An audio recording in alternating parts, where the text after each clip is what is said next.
निवडणूक आणि नगरपंचायत निवडणूक ज्या पद्धतीनं सुरू आहे महाराष्ट्रामध्ये आतापर्यंत नगरपालिका आणि नगरपंचायत निवडणुकीमध्ये पैशाचा इतका प्रचंड खेळ कधी झाला नव्हता।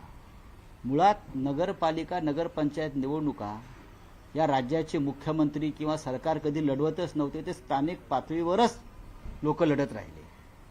आता मी पाहिलं की 5-5, 6-6 हेलिकॉप्टर्स नगरपालिका आणि नगरपंचायत निवडणुकांसाठी सत्तेतले 3 पक्ष आहेत, त्यांनी 5-5, 6-6 हेलिकॉप्टर्स, खाजगी विमानं, हे कधी नगरपालिका नगरपंचायत निवडणुकीत झालं नव्हतं। अशा पद्धतीनं एका नगरपालिकेसाठी 15-15, 20-20 कोटी रुपयाचं बजेट आहे। ही 3 पक्षातली स्पर्धा आहे सत्तेतल्या।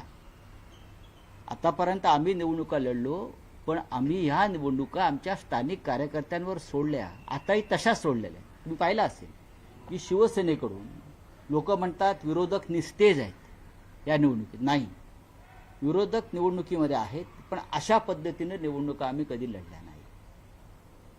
नगरपालिका नगरपंचायत ग्रामपंचायतीला इतके कोट्यवधी रुपये खर्च करून तुम्ही कोणाशी स्पर्धा करताय?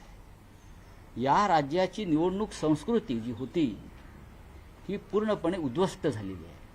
या राज्याला एक संस्कृती होती, संस्कार होता, तो गेल्या 4 ते 5 वर्षामध्ये देवेंद्र फडणवीस यांच्या नेतृत्वाखालच्या सरकारनं पूर्णपणे उद्ध्वस्त केलेला आहे। आपापसात त्यांच्या मारामाऱ्या सोडून द्या, पण नगरपालिका निवडणुकीमध्ये किती पैसे खर्च करावे त्याला काही मर्यादाच राहिलेल्या नाही। याचं कारण 3 पक्षातली स्पर्धा, तू मोठा की मी मोठा। स्पर्धा ही शिंदे शिवसेना विरुद्ध भाजप अशी बघा, शिंदेची शिवसेना जी आहे ते म्हणतात, मुळात शिंदेची शिवसेना म्हणायला मी तयारच नाही पहिल्यापासून। आणि शिंदे सेनेचा कोथळा हे अमित शहाच काढणार आहे, हे माझं वाक्य तुम्ही लिहून ठेवा। शिंदे सेनेचा कोथळा हे दिल्लीचे शहा काढणार आहेत, त्यांची जी काय परंपरा आहे कामाची, त्याने आमचा कोथळा काढण्याचा प्रयत्न केला, पण आम्ही त्यातून बाहेर पडलो। पण त्यांच्या स्वभावानुसार आणि त्यांच्या कार्यपद्धतीनुसार शिंदे सेनेचा कोथळा हा दिल्लीतूनच काढलाच आहे।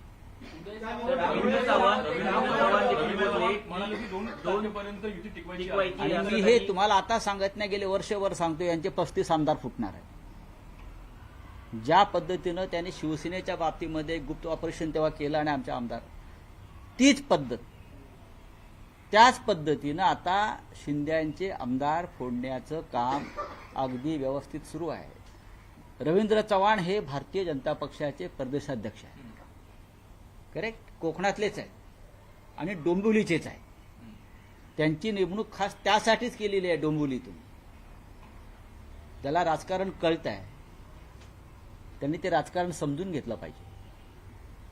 आणि जे आजच सामनाचा अग्रलेख आहे, जे रवींद्र चव्हाणांचं वक्तव्य आहे,